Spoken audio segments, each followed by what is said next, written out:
Welcome everyone. Today it's a pleasure to have Theo Darringer here, the founder and CEO of Omega Trades. Welcome, Theo. Thank you very much for having me. Great to have you here. You want to tell us a little bit more about your background? Yeah, sure. So I'm in high school. I'm in New York City right now, grew up in New York City, live there right now, and I've had a lot of startups. That's my whole thing. So I've done really everything in terms of business. I've done exotic shrimp trading. I've had a gumball machine empire, phone repair, selling comic books on eBay, everything. Yeah. I've always been interested in investing though. So in summer of 2023, I decided to combine the two things and started this about investing, and that's how Omega Trades came about. All right, that's nice. You look very young as well. So what's the story before the Omega Trades? Yeah, well, it's all those different startups. I'm 17 now. I started during the pandemic because I obviously, at least in New York City and America, all schools were closed down. So now I had probably 17 hours of free time a day. So I had to do something with it. So I decided to, I think the first thing I did was the gumball machine thing. So I was just sitting in my room, had $100 to spare. So I bought a gumball machine, brought it to a barber shop because we always need those. Those were open. And I started making money, and it's great, especially I was probably, I don't remember how old I was, maybe 14 or 15. So just a couple bucks at that age is so important. So that really got me motivated. Yeah, that's nice. That's nice. Early start. I like it. What has been the biggest game changer for your business, let's say, in the past year? I would say, so what we do is we sell stock picks, right? So it's a service. You sign up and we say you should buy this stock and here's why. And so on my end, what I'm doing is I'm doing the analyzing. I'm looking at these companies. And so the biggest game changer for our company, or just an individual investor, for me in general, is cutting down the amount of time it takes to analyze. Because if you can do that, you can analyze more companies and be more effective. So the way I was able to do that is I created an algorithm that takes real-time stock price information and it converts that into signals. Like, oh, you should check out this company. I go the extra step and analyze it. So there's, I think, 6,000 stocks listed in American exchanges. So now I don't need to do that. It'll go out on its own and pick up signals. So prior to that, I had to just go out through one company step by step by step. But now within the same amount of time, I can analyze like 15x the amount of companies. All right, sounds interesting. Is there a mistake that you made early on that you learned a valuable lesson from? Yeah, so in my personal investing, I started personal investing a couple months after the gumball machine thing. So I think April of 2020. And the first investment I made was Smile Direct Club. This is a company that sells dentist products, mainstream. It's a very bizarre company, but I had invested in it because I was trying to just get my money into the market. So I was looking at this one company. I read an article about it, I believe, and I thought, okay, I'll just put my money in there. It ended up returning, I think I lost 99% of my money on it. So it was the worst investment ever. It's not even listed on I think it was on the NASDAQ. It's delisted from that. It's off the charts. It was just horrible. So that was my big mistake. I lost probably 50% of what I was worth. I had my dad put money into, so that just sucked. But the lesson learned from that is don't rush to put your money in the market. Make sure you're analyzing many different things. Make sure you have a subscription to a reliable news source so that you can hear about a bunch of different opportunities and then look into those further. All right, that sounds wise. So let's say you have access to those sources. Would you say that an investment is 100% gonna work at some point, or that thing doesn't exist? At hedge funds, the top of the financial markets, and the returns that they only get about 60% of their picks right. So let's say at a hedge fund, they make 100 trades, they only make money on about 60 of them. So especially as an individual investor, as long as you're making money on more than 50% of your trades, you're in the green. But definitely it's nowhere near 100%. Great, I see. So you have to take the leap, let's say, even if you are experienced and you have all those information, you have to take a leap and risk at some point, right? That's right, yeah, spot on.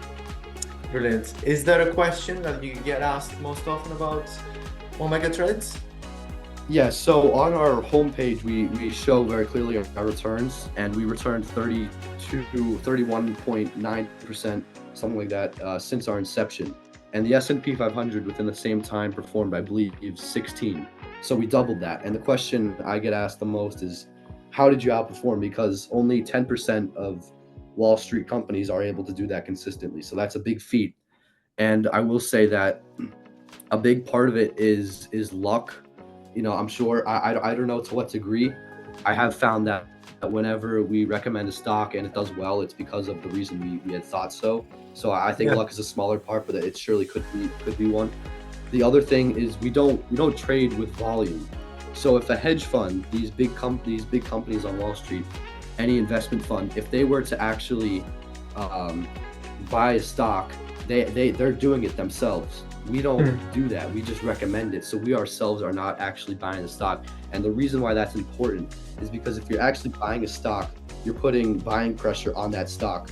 So if you're one of the biggest firms on Wall Street, one of the biggest hedge funds, let's say Bridgewater, you're investing with hundreds of billions of dollars. So it's actually very hard with that amount of money to buy a stock, even just in general, because very often the amount you're investing with is the entire value of the company. So that's also a big part. So I try to make that distinction very clear, that we don't actually trade with volume, which does make it easier for us and for our clients. Okay, I see. That's nice. So is there a piece of advice you would give to your younger self at 14, 15, a few years back, as starting out, let's say, in this journey? I would.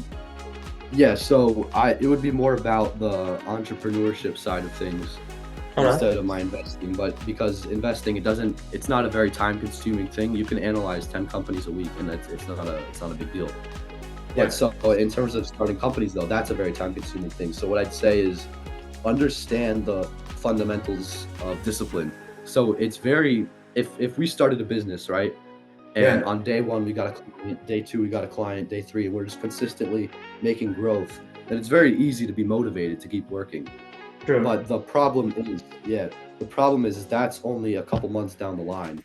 So even just a month into I was starting Omega Trades, for example, I was very unmotivated because I didn't see a lot of growth. Because I just put the website on. It takes a couple months for Google to actually start sharing it, so there were no views. So it's very hard to be disciplined when you're not seeing growth. This is obvious, but I think the connection that we should make is that period of time that you start your company, that is absolutely, you're going to have no progress. It's not talked about enough. The fact that the first couple of weeks or even months is really just super slow. We all know businesses grow exponentially, but that's great at the, towards the tail end of it when it's growing exponentially. But that also means on the flip side, at the beginning, it's growing very slowly. So just make sure you understand that. All right, I see. And let's go to the bonus section now. So in there, I'll say a word or phrase, and you must reply with first that comes to your mind, one word if possible. Make sense? Okay, I'm very nervous, but I'll try my best. Let's see. Personal finance. Investing, because it's the backbone of personal finance. Investing. Exponential growth, I'll change it to compound investing. Understand that there will be that snowball effect where you make more, with that you make more. So compound investing. Cool. Entrepreneurship. Discipline, because we just talked about it. So I'll say discipline with those fundamentals. Yeah. Young entrepreneurs.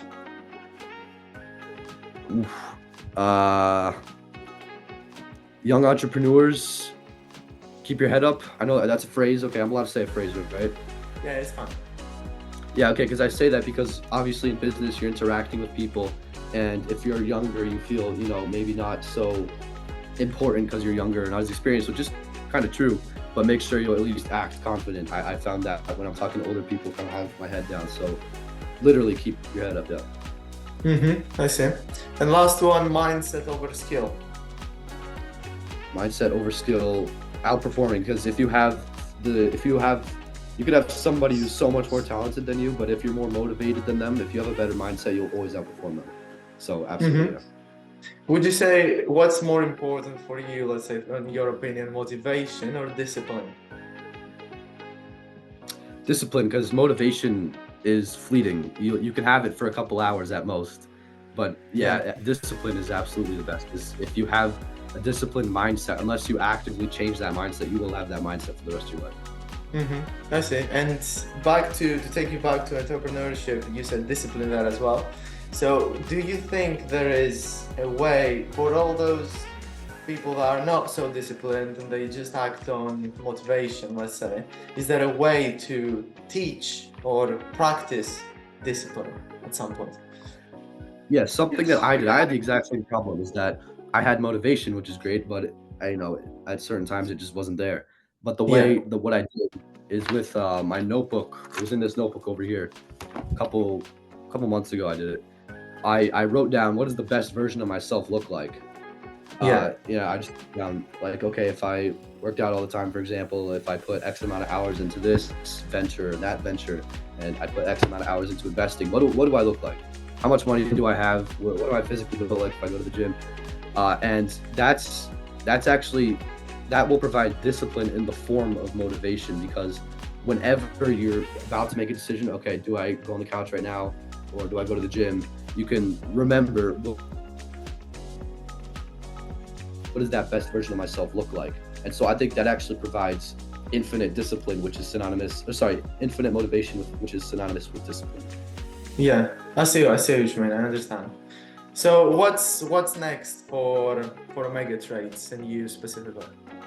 For Omega Trades, I think we have almost 100 clients now, so we're growing a lot. I think the next step is being prepared for future growth. So I need to start getting people on board. We have a couple people working for us now, but the next step is growing our employees, and then continuing that the growing of the company in terms of performance. Well, clients, growing the amount of clients we have, because we need to make profit, but also growing the quality of our product. Because if we have 100 clients, our product's pretty good. But if we have 10,000 clients, we're going to make sure our product's really good. So we're going to be growing in every sector, is what I'm saying. Employees, quality of product, clients. Yeah. I see. And one last question. You would know this best because you associate yourself in your company with many clients. When you're in this situation dealing with so many clients, and at some point for you to scale, you need to have that USP, the unique selling point. What's that for Omega Trades, and is it easy for a company to find, you think?